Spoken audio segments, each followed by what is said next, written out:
Assalamu alaikum dear all. How are you? I hope you all will be fine and doing well. I welcome you all to my channel Computer Tech and Solutions. As you know that we have started a series of videos in which we are solving the MCQs from the past papers of Sahiwal board for the class first year of computer science subject. In the previous videos, we have discussed the MCQs paper from 2013 to 2018. So this is the next video in the series in which we will be solving the MCQ paper of 2019. If you haven't seen the previous videos, then you can click on the links available in the description so that you can understand the previous MCQs discussed earlier. Because we will not be discussing the MCQs which have been repeated in the previous videos, we will just overview them. And if you want to see the details of the MCQs, then you can watch the previous videos. And for the conveniency, we will be using Urdu language for the communication so that it will be easy to understand for all of you. So let's begin our video. आज की video में खुश आमदीद। आज हम पढ़ने वाले हैं 2019 का पेपर, जिसमें हम डिस्कस करेंगे कि 2019 के पेपर में क्या क्या क्वेश्चंस आए थे, एमसीक्यूज क्वेश्चन आए थे। अगर आपने प्रीवियस वीडियोस नहीं देखी तो आई रिकमेंड कि आप प्रीवियस वीडियोस डिस्क्रिप्शन में लिंक पर क्लिक करके उनको देख लें, ताकि आपको सारे एमसीक्यूज की समझ आ जाए। क्योंकि हम जो एमसीक्यूज पहले रिपीट हो चुके हैं, हम उनको डिटेल से डिस्कस नहीं करेंगे, जस्ट हम उनका ओवरव्यू लेंगे और नेक्स्ट एमसीक्यूज को डिस्कस करेंगे। चलिए स्टार्ट करते हैं अपनी वीडियो। सबसे पहले अपना इंट्रोडक्शन दे दूं। My name is Mohammad Naveed Anjum.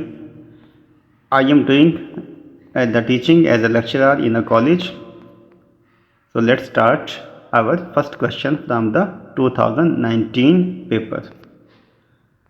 The first MCQ of 2019 paper आपके पास स्क्रीन पे। The data and program are stored permanently on the, कि डाटा और प्रोग्राम परमानेंटली कहाँ पे सेव होते हैं। ऑप्शन देखते हैं इसके। रैम में, सेकेंडरी स्टोरेज में, CPU में या प्राइमरी स्टोरेज में। आपके देखें डाटा और प्रोग्राम आपका रैम में भी सेव होता है, लेकिन वो आर्जी तौर पे होता है, ठीक है, परमानेंटली नहीं होता। जैसे ही लाइट जाती है रैम का डाटा डिलीट हो जाता है, रिमूव हो जाता है।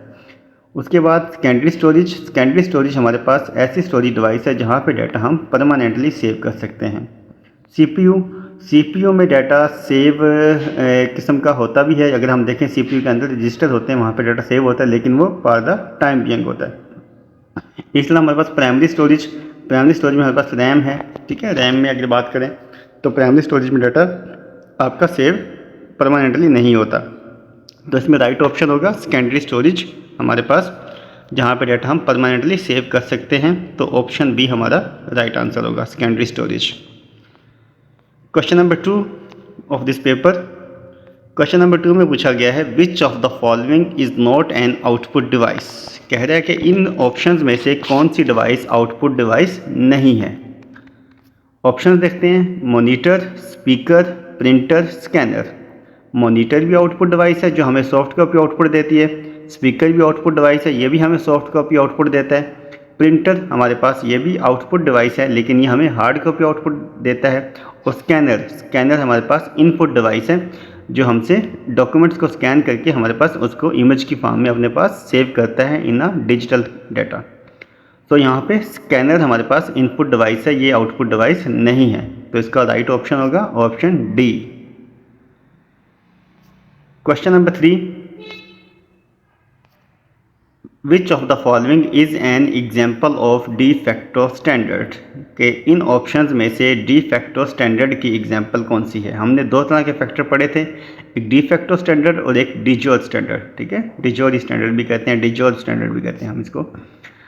उसमें देखिए हमारे पास SNA, ठीक है, और ISO, EIA, IBM, इसमें से जो डी फैक्टो स्टैंडर्ड है वो है SNA, ठीक है। बाकी सारे डी जोरी स्टैंडर्ड है। SNA आपका डी फैक्टो स्टैंडर्ड है। बाय फैक्ट्स और बाय ट्रेडिशन भी कहते हैं डी फैक्टो को, जो रवायती तौर पे बन जाता है, लोग इसको ज़्यादा इस्तेमाल करते हैं तो इसलिए इसको ज़्यादा यूज़ किया जाता है। जैसे कीबोर्ड का लेआउट है, क्वेटी लेआउट, वो भी डी फैक्टो स्टैंडर्ड है, ठीक है। तो SNA एक सिस्टम नेटवर्क आर्किटेक्चर, ये हमारे पास स्टैंडर्ड है जो डी फैक्टो स्टैंडर्ड है। जो चलते हैं क्वेश्चन नंबर 4 की तरफ। सवाल नंबर 4 में पूछा गया है विच of the following is bottom layer of OSI model, कि जो हमारे पास OSI मॉडल है, ओपन सिस्टम इंटरकनेक्शन मॉडल है, इसकी सबसे बॉटम लेयर कौन सी होती है। तो OSI मॉडल की सबसे टॉप लेयर है एप्लीकेशन लेयर और सबसे बॉटम लेयर है फिजिकल लेयर, ठीक है। सबसे बॉटम पे ये फिजिकल लेयर होती है, लेयर नंबर 7, जहाँ पे डाटा बिट्स की फॉर्म में रिप्रेजेंट होता है। तो हमारे पास option B will be the right answer, physical layer. Question number 5, which of the following codes can represent up to 65,536 symbols, ठीक है। 65,536 सिंबल किस कोड में रिप्रेजेंट होते हैं। ये MCQ हम पहले डिस्कस कर चुके हैं, ठीक है। इसके 4 ऑप्शन हम डिस्कस कर चुके हैं, BCD, EBCD, IC, ठीक है, ASCII, यूनिकोड हमने लास्ट पेपर में डिस्कस किया था। अगर आपने इनकी डिटेल जाननी है तो आप पिछला पेपर देख सकते हैं वीडियो के डिस्क्रिप्शन के लिंक्स में। ओके, इसमें से हमारे पास है यूनिकोड, वो हमारे पास क्या है, कोडिंग स्कीम है जिसमें कैरेक्टर 65,536 सिंबल रिप्रेजेंट होते हैं। ये 16 बिट कोड यूज़ करता है। चलते हैं क्वेश्चन नंबर 6 की तरफ। इसका ऑप्शन डी होगा, option D Unicode. Question number 6, frequency of analog signal is measured in, कि एनालॉग सिग्नल की फ्रीक्वेंसी किस यूनिट में मेजर होती है। एनालॉग सिग्नल की फ्रीक्वेंसी आपके पास वोल्ट इस एनालॉग सिग्नल मेजर करने का होता है, लेकिन फ्रीक्वेंसी की बात करें तो फ्रीक्वेंसी मेजर होती है हर्ट्ज में, ठीक है। वोल्ट, अगर आपके पास क्वेश्चन आए कि analog signals are measured in, फिर आप लिखेंगे वोल्ट। तो फ्रीक्वेंसी की बात आए तो frequency is measured in hertz, ठीक है। Option D will be the right answer.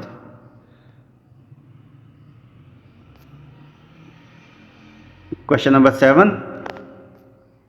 Question number 7 में हमारे पास CBT software is used in, ठीक है। CBT software is used in, CBT software कहाँ पे यूज़ होता है, कंप्यूटर बेस्ड ट्रेनिंग सॉफ्टवेयर हमारे पास सबसे ज़्यादा यूज़ होता है एजुकेशन में, एजुकेशन, ऑप्शन ए, ठीक है।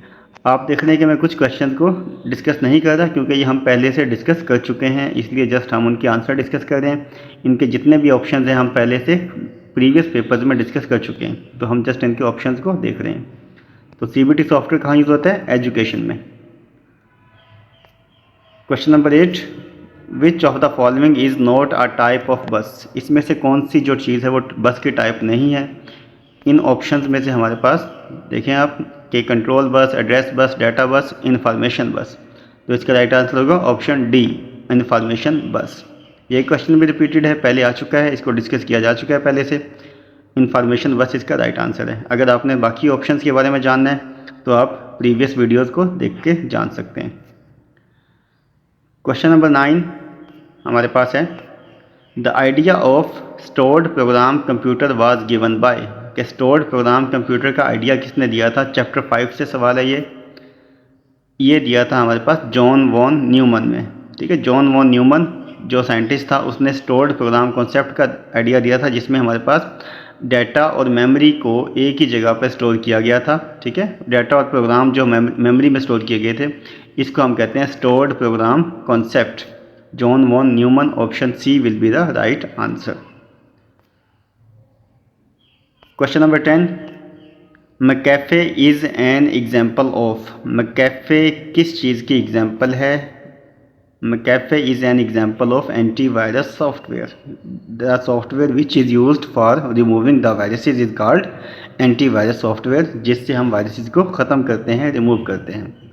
Option B will be the right answer. Question number 11, question number 11 में हमसे पूछा गया है another name for antivirus is, कि एंटीवायरस का दूसरा नाम क्या है। ये भी रिपीटेड क्वेश्चन है। इसका दूसरा नाम होता है vaccine, option A will be the right answer. Question number 12, question number 12 हमारे पास इसमें पूछा गया है GUI स्टैंड्स फॉर, GUI किस चीज़ का मुखफ़फ़ है? GUI मुखफ़फ़ है हमारे पास ग्राफिकल यूज़र इंटरफेस, ठीक है, graphical user interface. Option C will be the correct answer, graphical user interface. Question number 13, which of the following keyboard shortcut is use to change the case? Case change करने के लिए कौन सा shortcut की use किया जाता है? Case change मतलब कि कैपिटल अल्फ़ाबेट्स को स्मॉल में करने के लिए, स्मॉल अल्फ़ाबेट्स को कैपिटल में करने के लिए, ठीक है। और जो हमारे पास टूगल केस करने के लिए, टूगल भी यही होता है कि छोटे को बड़ा कर दें, बड़े को छोटा कर दें, पहला लेटर कैपिटल कर दें, बाकी लेटर स्मॉल कर दें, ठीक है। चेंज इसको कहते हैं केस चेंज करना, ठीक है, अल्फ़ाबेट्स को चेंज करना, छोटे से बड़े में, बड़े से छोटे में। उसके लिए शॉर्टकट की क्या है? शिफ्ट प्लस F3, ठीक है, शिफ्ट प्लस F3 हमारे पास शॉर्टकट की है। किसके लिए? चेंज केस के लिए। इसमें देखें एक F7 ऑप्शन है, F7 वाला सवाल भी आता है। F7 वाला क्या है कि स्पेलिंग चेक और ग्रामर चेक के लिए हमारे पास होता है F7 की। तो शिफ्ट प्लस F3 किसके लिए है? केस चेंज करने के लिए, कैपिटल को स्मॉल में, स्मॉल को कैपिटल में, and vice versa. Option B will be the right answer for this question. Let's move toward question number 14। सवाल नंबर 14 को देखते हैं। 14वें सवाल में पूछा गया है, a cell at second column and 15th row has a cell address, कि कॉलम नंबर सेकंड हो और रो नंबर 15 हो। कॉलम हमने पढ़ा था कैसे होते हैं? अल्फ़ाबेट्स की फॉर्म में होते हैं, ABCD, और रो हमारे पास नंबर्स की फॉर्म में होती हैं। कॉलम सेकंड है मतलब सेकंड लेटर आएगा B और 15, तो हमारे पास होगा इसका B15, ठीक है। Option C will be the right answer for this question, B15। Now let's move toward question number 15। सवाल नंबर 15 की तरफ चलते हैं।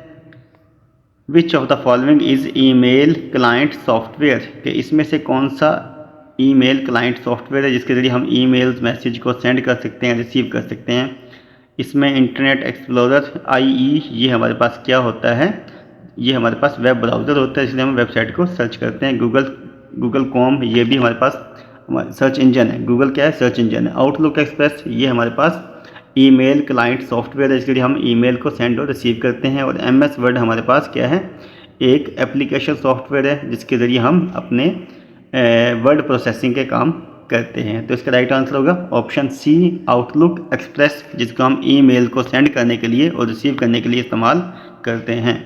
Option C will be the right answer. So हमारे पास 2019 का पेपर सवाल नंबर 1 से लेके 15 तक हमने डिस्कस कर लिए हैं। अगर आपको किसी भी सवाल में डाउट है, कोई सवाल आपको समझ नहीं आया, ठीक है, किसी की डिटेल आपने जाननी है, तो आप कमेंट सेक्शन में कमेंट करके उसके बारे में डिस्कस कर सकते हैं। और आप अगर प्रीवियस वीडियोज़ को देखना चाहते हैं और अगर आने वाली वीडियोज़ को देखना चाहते हैं तो उनके लिंक मैं डिस्क्रिप्शन में दे दूँगा आपको। वहाँ पे आप डिस्क्रिप्शन में जाके किसी भी लिंक पर क्लिक करके उस वीडियो को देख सकते हैं। आपकी कोई भी चैनल के बारे में कोई आरा है, कोई राय है आपकी, तो आप कमेंट सेक्शन में वो भी डिस्कस कर सकते हैं। आपका कोई सवाल वो भी डिस्कस कर सकते हैं आप।